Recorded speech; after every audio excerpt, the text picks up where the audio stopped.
ഒരാൾ മിണ്ടാതിരിക്കുമ്പോൾ ഒന്നും അറിയാത്തത് കൊണ്ടാണ്, അയാൾ മണ്ടനാണ്, പേടിത്തൊണ്ടനാണ്. 4-5 വർഷമായിട്ടുള്ള റിലേഷനാണെന്നുള്ളത് സജിന പറയുന്നുണ്ട്.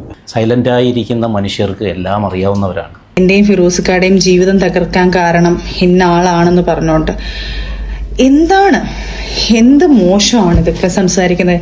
എനിക്കും ഫിറോസ്ക്കാക്കും ഇല്ലാത്ത പ്രശ്നം ഇത് അതിന് പിന്നാലെ വന്നൊരു പ്രശ്നം എന്ന് പറയാൻ പറ്റില്ല.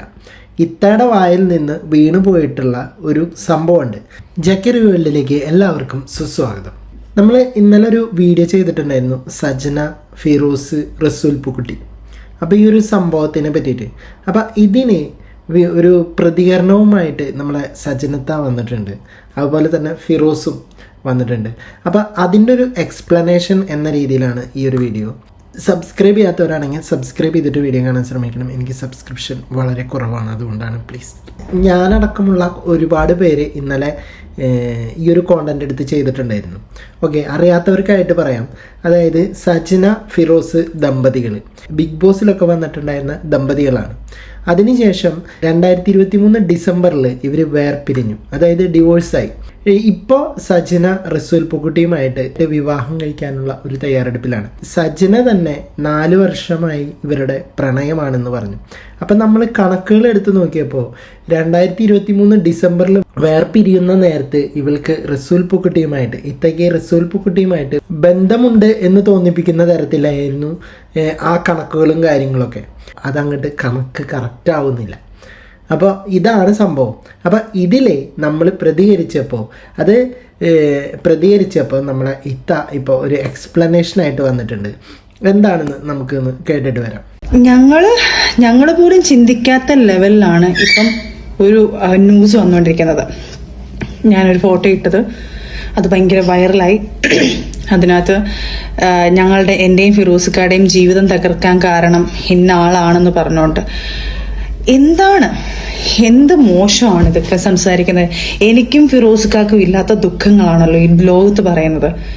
ഞങ്ങളുടെ ലൈഫിൽ ഞങ്ങൾ പല വീഡിയോയിൽ ഞങ്ങൾ പറഞ്ഞിട്ടുണ്ട്, ഇന്റർവ്യൂ കൊടുത്ത സമയത്ത് പറഞ്ഞിട്ടുണ്ട്, ഞങ്ങളുടെ ലൈഫിലോട്ട് മൂന്നാമതൊരാൾ വന്നിട്ടല്ല ഇഷ്യൂസ് ഉണ്ടായെന്നുള്ളത് ഞങ്ങൾ പറഞ്ഞിട്ടുണ്ട്. അത് ഈ ഫിറോസ് തന്നെ പല സ്ഥലത്ത് പോയിട്ട് ഡീകോഡ് ചെയ്ത് കണ്ടുപിടിക്കാവുന്ന രീതിയിലുള്ള ഒരുപാട് വീഡിയോസ് ചെയ്തു വെച്ചിട്ടുണ്ട് ഈ റസൂൽ പൂക്കുട്ടിക്കെതിരായിട്ട്.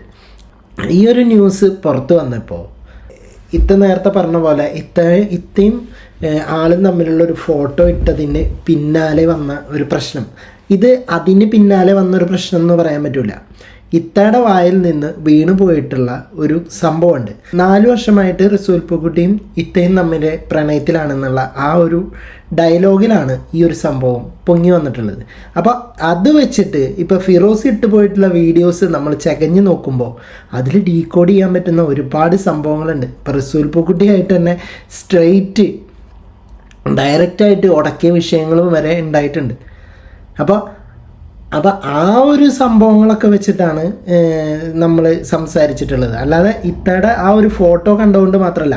ഇപ്പോൾ ഈ ഒരു ഫോട്ടോ ആദ്യം വന്നത് നീലക്കുയിലിൻ്റെ ചാനലിലാണ്. ഈ നീലക്കുയിലിൻ്റെ ചാനലിൽ വരാനുള്ള കാരണം എന്താണ്? ഇത്തയുടെ വായിൽ തന്നെ പോയിട്ടുള്ള ആ ഒരു ഡയലോഗാണല്ലോ.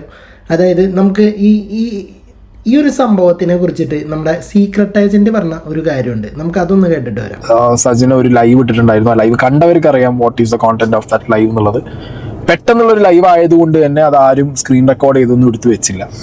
ബട്ട് ദ സെയിം കോണ്ടന്റ്, റസൂൽ പൂക്കുട്ടി റിലേറ്റഡ് ആയിട്ടുള്ള കോണ്ടന്റ് തന്നെയാണ് അതിനകത്ത് പറഞ്ഞത്. Because they are in relationship. 4-5 വർഷമായിട്ടുള്ള റിലേഷനാന്നുള്ളത് സജിന പറയുന്നുണ്ട്. ഇന്നലെ ലൈവ് കണ്ടവർക്ക് അറിയാം. മനസ്സിലായല്ലോ.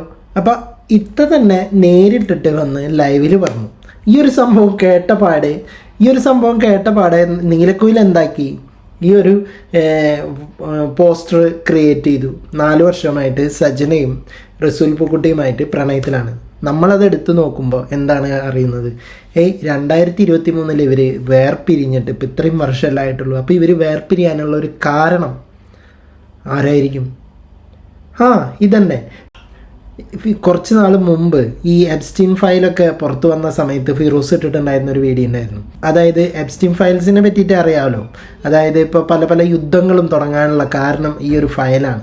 സോ പലരുടെയും അവിഹിതങ്ങളും ഈ ലൈംഗികതയൊക്കെ പുറത്തു വരുന്ന ഒരു ഫയലാണ് സംഭവം. അപ്പോൾ ആ ഒരു ഫയലിനെ പറ്റിയിട്ട് സംസാരിച്ചത് ഫിറോസ് ഇങ്ങനെയാണ്: ഇവിടെയും പല ബിംബങ്ങളും, നമ്മൾ ആരാധിക്കുന്ന പല ബിംബങ്ങളും തകർന്നു വീഴും എന്ന രീതിയിലാണ് ഫിറോസ് അന്ന് സംസാരിച്ചിട്ടുണ്ടായിരുന്നത്. അതിൻ്റെ വീഡിയോ ഞാൻ ഇന്നലെ ചെയ്തു വെച്ചിട്ടുണ്ട്, കാണാത്തവർ വേണമെങ്കിൽ പോയി കണ്ടാൽ മതി.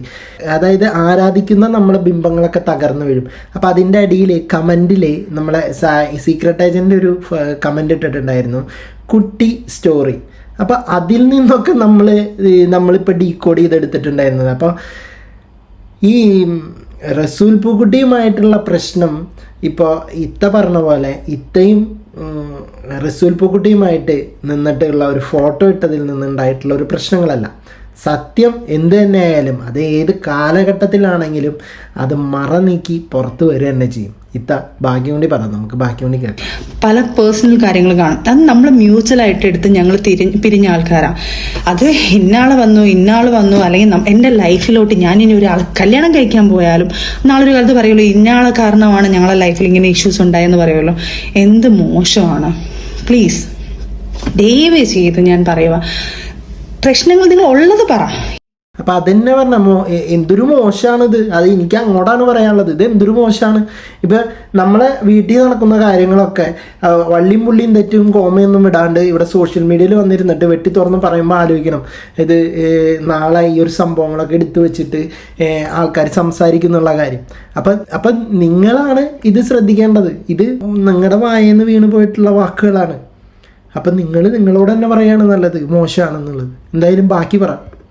ഇല്ലാത്ത ഗോസിപ്പുകൾ ഉണ്ടാക്കിയിട്ട് ഞങ്ങൾ പിരിയാൻ കാരണം ഇന്ന ആള് കാരണമാണ്, ഇന്ന ആളുടെ എന്തൊക്കെയാണ് പറഞ്ഞുണ്ടാക്കുന്നത്. പറഞ്ഞോളൂ, നിങ്ങൾ വേണമെങ്കിൽ ഞാനും അയാളും വേറെ എന്തെങ്കിലും രീതിയിലാണ് മറ്റേതാണ് മറിച്ച് ഓക്കെ, ഹാപ്പി, കേൾക്കുന്നുണ്ട്, സന്തോഷമുണ്ട്. അതിൻ്റെ ഒരു കഥകളും ഒക്കെ പിന്നാലെ വരുന്നുണ്ട് വേറെ. അത് നമ്മൾ പറയുന്നതല്ല, ഇതൊന്നും നിങ്ങൾ പറയിപ്പിക്കുന്നതാണ്. ഇപ്പോൾ നമ്മളെ പ്രൈവറ്റായിട്ടുള്ള കുറച്ച് വിഷയങ്ങളും കാര്യങ്ങളും ഉണ്ടെന്ന് വെക്കാം, ഒരിക്കലും അത് സോഷ്യൽ മീഡിയയിൽ വന്നിരുന്ന് ചർച്ച ചെയ്യേണ്ട ആവശ്യമില്ല. ഓക്കെ, ഇപ്പോൾ നമ്മുടെ വായെന്ന് അറിയാണ്ട് വീഴു പോവും സത്യങ്ങൾ. ഇപ്പം നമുക്കറിയാവുന്ന കാര്യങ്ങൾ പറയാനായിട്ടായിരിക്കും. ഇപ്പം നമുക്ക് ഒരു ഹാപ്പിനെസ് ഉണ്ടായി, അത് ഓടി വന്ന് പബ്ലിക്കിൻ്റെ അടുത്ത് നമ്മൾ സംസാരിക്കുമ്പോൾ ആ സംസാരത്തിലൂടെ അറിയാതെ പഴയ സത്യങ്ങളും വന്ന് കയറിപ്പോവും. അത് നമ്മുടെ കുറ്റമല്ല, അത് ഓൾറെഡി അങ്ങനെയാണ്. ഓക്കെ, എന്തായാലും ഇത്ത ബാക്കി പറ. അതൊന്നും എനിക്ക് ഇഷ്യൂസ് ഇല്ല. ഇപ്പം ഞാനും അയാളുമായിട്ട് സ്നേഹത്തിലാണെന്നോ അല്ലെങ്കിൽ ഞാനും അയാൾ കല്യാണം കഴിക്കാൻ പോകുന്നെന്നോ ഞാനും അങ്ങനെ പലതും വന്നു, അതെന്തോ ആയിക്കോട്ടെ, അതെനിക്കൊരു ഇഷ്യൂസേ അല്ല ഇനി ആരുമായിട്ടായാലും. പക്ഷേ ഞങ്ങൾ ആ പുള്ളി കാരണമാണ് ഞങ്ങൾ പിരിയാനെന്ന് പറയുന്നത് അത് വളരെ മോശമാണ്. കാരണം അത് അങ്ങനത്തെ ഒരു സ്റ്റേറ്റ്മെന്റ് പറയുന്നത് തന്നെ ഭയങ്കര മോശമാണ്.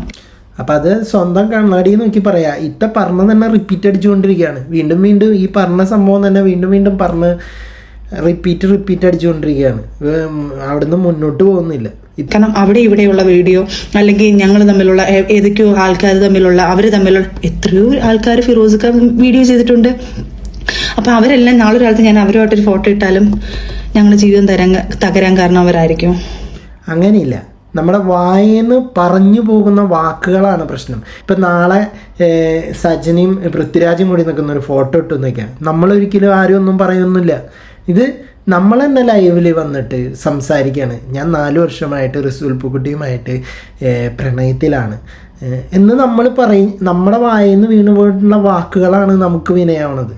അല്ലാതെ ഫോട്ടോ എടുത്തുകൊണ്ടൊന്നും ഇവിടെ ആർക്കും ഒരു പ്രശ്നവുമില്ല. ഞാനും ഫിറോസ്ക്കായും ഞങ്ങൾ മീഡിയയിൽ വന്ന് പറഞ്ഞിട്ടുള്ളതല്ലേ, ഞങ്ങൾ ഇപ്പോഴും നല്ല നല്ല സുഹൃത്തുക്കളായിട്ട് ജീവിക്കുന്ന ആൾക്കാരാണ്. എൻ്റെ മക്കൾക്ക് വേണ്ടി, എൻ്റെ റോവലിന് വേണ്ടിയിട്ട് ഞങ്ങൾ ഇപ്പോഴും മ്യൂച്വലായിട്ട് ഞാൻ ഹാപ്പി ആയിട്ട് ഞങ്ങൾ ജീവിക്കുകയാണ്. ഇനി ഫിറോസ്ക്കയുടെ ലൈഫിൽ ഒരു പെണ്ണ് വന്നാലോ എൻ്റെ ലൈഫിൽ ഒരാണ് വന്നാലോ ഞങ്ങൾക്കൊരു വിഷയമല്ല. ഞങ്ങൾ പറഞ്ഞ് തീരുമാനം എടുത്ത് ഞങ്ങൾ പിരിഞ്ഞ ആൾക്കാരാണ്. പറഞ്ഞ് തീരുമാനം എടുത്ത് പിരിഞ്ഞതിന് ശേഷം ഫിറോസ്ക്ക അവിടെ ഇവിടെയൊക്കെ ആയിട്ട് ഓരോ വീഡിയോസ് ചെയ്തു വെച്ചിട്ടുണ്ട്. അപ്പോൾ ആ ഒരു സംഭവങ്ങളൊക്കെ എടുത്ത് ഡീകോഡ് ചെയ്യുമ്പോഴാണ് നമുക്ക് പ്രശ്നമാവുന്നത്. IFFKയുടെ പരിപാടിയിൽ ഫിറോസ്ക്ക പോയിട്ട് റസൂൽ പൂക്കുട്ടിയെ കണ്ടത് എന്തിനാണ്? റസൂൽ പൂക്കുട്ടിയെ കണ്ടിട്ട് അവിടുന്ന് ഇറങ്ങി വന്നതിന് ശേഷം റസൂൽ പൂക്കുട്ടിയെ ആൾ പറഞ്ഞത് ആളൊരു പൊട്ടറാണെന്നാണ്. വളരെ മോശമായിട്ടാണ് റസൂൽ പൂക്കുട്ടിക്കെതിരായിട്ട് ആൾ സംസാരിച്ചത്. അപ്പോൾ അതൊക്കെ എന്താണ്? അപ്പം നമ്മൾ അല്ലാതെ വായിൽ എഴുതി കൂട്ടിയതൊന്നുമല്ല, നിങ്ങളുടെ വായിൽ നിന്ന് അറിയാതെ പറഞ്ഞു പോകുന്ന കാര്യങ്ങൾ തന്നെയാണ് നമ്മൾ ക്യാപ്ചർ ചെയ്തിട്ട് സംസാരിക്കുന്നത്. നിങ്ങൾ സമ്മതിച്ചാൽ മതി, അപ്പം ഇത് ഇന്നതാണ്, പിന്നെ ആരും അതാണ് ആളുടെ ഇഷ്ടമാണ്, അപ്പം പിന്നെ അതിൻ്റെ പിന്നാലെ പിന്നെ വേറെ ആരും വരാൻ പോണില്ല. ബാക്കി പറ. ഞങ്ങൾ നല്ല ഹാപ്പി ആയിട്ട് പിരിഞ്ഞ ആൾക്കാരാണ്. ഞങ്ങൾ ഇപ്പോഴും കോണ്ടാക്റ്റ് ഉണ്ട്, സംസാരിക്കാറുണ്ട്, മോൻ്റെ കാര്യങ്ങൾ വരുമ്പോൾ സംസാരിക്കാറുണ്ട്, ഫാമിലി മീറ്റ് ചെയ്യാറുണ്ട്. കാരണം വേറൊന്നും കൊണ്ടല്ല, ഞങ്ങളെ കുഞ്ഞിതിനിടയ്ക്കുണ്ട്. ഞങ്ങളുടെ ഇഷ്യൂസ് മൂന്നാമതൊരാൾ വെച്ചിട്ടല്ല എന്ന് ഞങ്ങൾ വ്യക്തമായിട്ട് പല വേദിയിൽ പറഞ്ഞിട്ടുണ്ട്. കുഞ്ഞുങ്ങളൊക്കെ ഉണ്ടാവുമ്പോൾ കുഞ്ഞുങ്ങളൊക്കെ നമ്മുടെ വീഡിയോസ് കാണാനും ഇടയാക്കും എന്ന് നമ്മൾ തന്നെ മനസ്സിൽ വിചാരിച്ചുകൊണ്ട് വേണം നമ്മൾ ഓരോ കാര്യങ്ങൾ സംസാരിക്കാനായിട്ട്.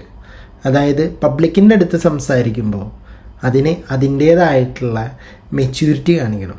അല്ലാതെ ഒരു ഹാപ്പിനെസ് ഉണ്ടാകുമ്പോൾ ഓടി വന്ന് അത് സംഭവം വിളിച്ചു പറഞ്ഞു കഴിഞ്ഞിട്ട് അതിനെ പറ്റിയിട്ട് ആ വീഡിയോ ഡിലീറ്റ് ചെയ്ത് കളഞ്ഞതിന് ശേഷം നമ്മൾ പിന്നെ ഫോട്ടോ കൊണ്ട് മാത്രമാണ് നിങ്ങളിങ്ങനെ സംസാരിക്കുന്നതിൽ പറഞ്ഞിട്ട് യാതൊരു കാര്യമില്ല.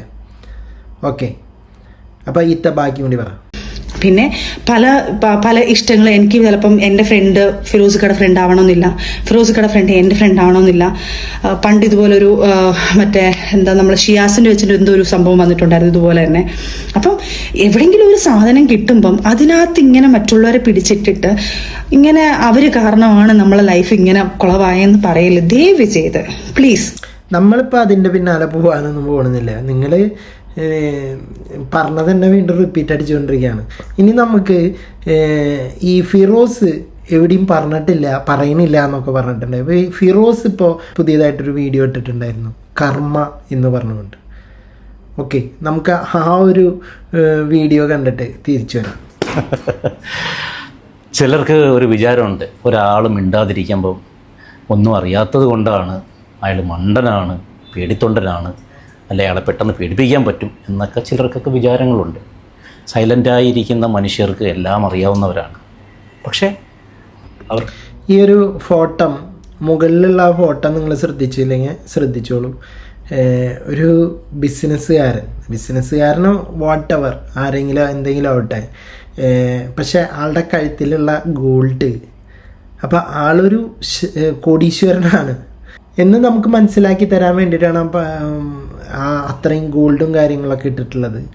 എന്നിട്ട് ഒരു സ്ത്രീക്ക് കിസ് കൊടുക്കുന്ന ഒരു ഫോട്ടോ ആണ്. അപ്പോൾ അതിൽ പല അർത്ഥങ്ങളും കാര്യങ്ങളൊക്കെ ഉണ്ട്. നിങ്ങളൊന്ന് ആലോചിച്ചാൽ മതി, ഇതിൻ്റെ ഉള്ളിൽ പല അർത്ഥങ്ങളും കാര്യങ്ങളൊക്കെ ഉണ്ട്.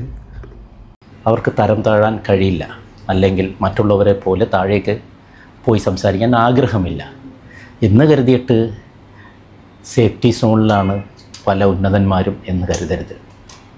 എത്ര വലിയ അവാർഡ് മേടിച്ച ആളായാലും ഞാനങ്ങ് സേഫായി, ബുദ്ധി കൊണ്ട് ഞാൻ കളിക്കുകയാണ്, എത്ര വലിയ ക്രിമിനൽ മെൻറ്റാലിറ്റി ഉണ്ടെങ്കിലും. നിങ്ങൾക്ക് മനസ്സിലായില്ലേ, ബാക്കിയുള്ളവരൊക്കെ പൊട്ടന്മാരാണ്, ബാക്കിയുള്ളവർക്കൊന്നും മനസ്സിലാവില്ല. നിങ്ങൾ കാണിക്കുന്ന കാര്യങ്ങൾ ബുദ്ധി കൊണ്ട് കളിക്കുന്ന കളികളാണോ, ബുദ്ധി കൊണ്ട് കളിക്കുന്ന കളികൾ ബാക്കിയുള്ളവർക്കൊന്നും മനസ്സിലാവില്ല എന്ന രീതിയിൽ നിങ്ങൾ ഇരിക്കുന്നുണ്ടെങ്കിൽ അത് തെറ്റാണെന്ന്. അപ്പോൾ ഇവർ പറയുന്നതെന്ന് പറഞ്ഞു കഴിഞ്ഞാൽ വലിയ വലിയ അവാർഡുകളൊക്കെ വാങ്ങിച്ചു കൂട്ടി എന്ന് പറയുമ്പോൾ തന്നെ നമുക്ക് മനസ്സിലാവാം അത് റസൂൽ പൂക്കുട്ടിയാണ്. ലോകത്തിലെ ഏറ്റവും വലിയ അവാർഡായിട്ടുള്ള ഓസ്കാർ വാങ്ങിച്ച ഒരു വ്യക്തിയാണ്, ഓസ്കാർ ജേതാവാണ്. അപ്പോൾ നമുക്ക് ബാക്കി വേണ്ടി പറയാം. പറ. എത്ര സ്ത്രീകളെ ഞാൻ ഉപയോഗിച്ചാലും ഞാൻ രക്ഷപ്പെടും, എൻ്റെ അത്രയും പിടിപാടുണ്ട്, അല്ലെങ്കിൽ എൻ്റെ അത്രയും ഞാൻ വലിയൊരു സ്ഥാനത്തെത്തി നിൽക്കുകയാണ്, അല്ലെങ്കിൽ വലിയൊരു അവാർഡ് മേടിച്ച് നിൽക്കുന്ന ആളാണ്. അതുകൊണ്ട് വേറെ രീതിയിലും നമുക്ക് ഇവനെ ഏത് രീതിയിലും തകർക്കാം, എന്ത് ഞാൻ ചെയ്താലും അതൊന്നും ഒരു വിഷയമാകത്തില്ല എന്ന് കരുതി ചില വ്യക്തികൾ ഇവിടെ, നല്ല ഒന്നാം തരം ബ്രൂട്ടലായിട്ടുള്ള ചില വ്യക്തികൾ, സെക്സ് പ്രൊവേർട്ടായിട്ടുള്ള ചില വ്യക്തികൾ ഇവിടെ മനോഹരമായി ഹൈഡ് ആൻഡ് സീക്ക് കളിച്ചുകൊണ്ട് നിൽക്കുകയാണ്. മനസ്സിലായല്ലോ, റസൂൽ പൂക്കുട്ടിയെ കുറിച്ചാണ് ഇദ്ദേഹം സംസാരിക്കുന്നത്. അത് പേര് പറയുന്നില്ലെങ്കിലും നമുക്ക് ആളെ മനസ്സിലാവും. അപ്പോൾ ഇങ്ങേര് പറയുന്നതനുസരിച്ചിട്ട് ആളൊരു വലിയ രീതിയിലുള്ളൊരു ഫ്രോഡാണെന്നാണ് നമ്മൾക്ക് മനസ്സിലാക്കാൻ കഴിയുന്നത്. ഒരാൾക്ക് ബാഡായിട്ടുള്ളൊരു സംഭവം ഉണ്ടായി, അല്ലെങ്കിൽ അയാൾക്കെതിരെ എന്തെങ്കിലും ഒരു പ്രശ്നം ഉണ്ടായി. ഇപ്പോൾ ഉദാഹരണം പറയണ രാഹുൽ മാങ്കൂട്ടത്തിനെതിരായിട്ട് ഒരു കേസ് വന്നു. ആ ഒരു കേസ് വന്നതിന് ശേഷം അങ്ങേർക്ക് 4 സൈഡിൽ നിന്നും കേസ് വന്നിട്ടുണ്ട് ഒരേപോലെ. ഇപ്പം ഇവിടെ റസൂൽ പൂക്കുട്ടിക്ക് എതിരായിട്ട് ആൾക്കാർ സംസാരിച്ചു തുടങ്ങിയപ്പോൾ തന്നെ ഈ റസൂൽ പൂക്കുട്ടിക്കും ഈ സജനയ്ക്കും എതിരായിട്ട് ഇപ്പോൾ ഒരുപാട് പ്രശ്നങ്ങൾ ഓരോ സ്ഥലത്തു നിന്നും പൊങ്ങി വരുന്നുണ്ട്. നമുക്ക് സീക്രട്ട് ഏജൻറ്റിൻ്റെ ഒരു ക്ലിപ്പ് കാണാം. എൻ്റെ നാട്ടിലൊരു കാറ് കച്ചവടക്കാരുണ്ട്. ഒരു BMW ഈ സജനയ്ക്ക് കൊടുത്തൊരു പാവപ്പെട്ടവൻ. ആ പാവപ്പെട്ടവനെ 1.5 ലക്ഷം രൂപ കൊടുക്കാതെ ആ പാവപ്പെട്ടവനെ 8-10 ദിവസം പോലീസ് പിടിച്ച് അകത്ത് കിടത്തി അവൻ്റെ ജീവിതം ഇല്ലാതാക്കി. നാട്ടുകാരുടെയും വീട്ടുകാരുടെയും മുന്നിൽ അവനൊരു സ്വർണം കട്ട കള്ളനാക്കി. അവനെ ഒരുപാട് കളിപ്പിച്ച് ഒരു പരുവത്തിലാക്കിയിട്ടുണ്ട്. അതിലിടപെട്ടത് ഈ പൂക്കുട്ടിയാ, മോളിന്ന് വിളിച്ച് പറയിപ്പിച്ചിട്ട്. മനസ്സിലായോ? അതിൻ്റെ കുറേ നാറിയ കഥകൾ ഇന്ന് എനിക്ക് എൻ്റെ നാട്ടിൽ നിന്ന് കിട്ടി. ഡെഫിനറ്റ്ലി അതിൻ്റെ കർമ്മ തീർക്കാതെ പൂക്കുട്ടിക്ക് പോകാൻ പറ്റില്ല മുന്നിട്ട്. സജനയ്ക്കും അതിൽ ഇൻവോൾവ്മെന്റ് ഉണ്ടാവും. അപ്പോൾ സജനത്ത ഇത്താക്ക് അത് മുകളിലേക്ക് പ്രശ്നങ്ങൾ വന്നുകൊണ്ടിരിക്കുകയാണ്. ഇതുകൊണ്ടൊന്നും തീരാൻ പോകുന്നില്ല. നമുക്ക് എന്തായാലും ഫിറോസ്ക പറയുന്നത് ബാക്കി വേണ്ടി കേൾക്കാം. പക്ഷേ കുറച്ച് നാൾ മുന്നേ വരെ എനിക്ക് കർമ്മയോട് എനിക്ക് വിശ്വാസം, അതിന് മുന്നേയൊക്കെ ഭയങ്കര വിശ്വാസമായിരുന്നു. പക്ഷേ ഒരു 4 വർഷമായിട്ട് ദൈവവിശ്വാസം പോയി, കർമ്മയിൽ വിശ്വാസം പോയി. പക്ഷെ ഇപ്പോൾ അതൊക്കെ വീണ്ടും എനിക്ക് ആ ദൈവവിശ്വാസത്തിലേക്ക് ഞാൻ തിരിച്ചു വരികയാണ്. അല്ലെങ്കിൽ കർമ്മ എന്ന് ഒന്നുണ്ടെന്ന് ഞാൻ വിശ്വസിക്കുകയാണ്. അതിന് ഏറ്റവും വലിയ ഒരു എക്സാമ്പിളാണ്. കൊള്ളാം. അപ്പം എന്തായാലും സജനത്ത ആൻഡ് റസൂൽ പൂക്കുട്ടി, നിങ്ങൾക്കെതിരായിട്ട് സ്ട്രോങ് ആയിട്ടുള്ള എവിഡൻസും കാര്യങ്ങളൊക്കെ ആയിട്ട് ഒരുപാട് പേര് വരാനായിട്ടുള്ള സാധ്യതകൾ ഏറെയാണ്. ഇപ്പോൾ ഒരു കപ്പൽ തകരുമ്പോൾ അതിൻ്റെ ഒരു സൈഡാണ് ആദ്യം, ഇപ്പോൾ ടൈറ്റാനിക് കണ്ടവർക്ക് മനസ്സിലാവും, ഒരു സൈഡ് ആദ്യം ചെരിയും, പിന്നെ മെല്ലെ മെല്ലെ മെല്ലെ മെല്ലെ മെല്ലെ മെല്ലെയാണ് അത് മുങ്ങിപ്പോവുക, മൊത്തത്തിൽ മുങ്ങിപ്പോവുക. അപ്പോൾ ഇനിയും ചീഞ്ഞ കഥകൾ പുറത്തോട്ട് വരാനുണ്ടെന്ന് സാരം. അപ്പോൾ ഇവർക്കെതിരായിട്ട് ആരെങ്കിലുമൊക്കെ ഇനിയും കേസുകൾ വരും ദിവസങ്ങളിൽ കുത്തിപ്പൊക്കി കൊണ്ടുവരുമെന്നാണ് നമ്മൾ വിചാരിക്കുന്നത്. ഈ ഒരു വിഷയത്തിൽ നിങ്ങളുടെ അഭിപ്രായങ്ങൾ എന്താണെങ്കിലും താഴെ കമൻറ്റ് ബോക്സിൽ രേഖപ്പെടുത്തുക. പോയി വരാം അടുത്തൊരു വീഡിയോയുമായിട്ട്.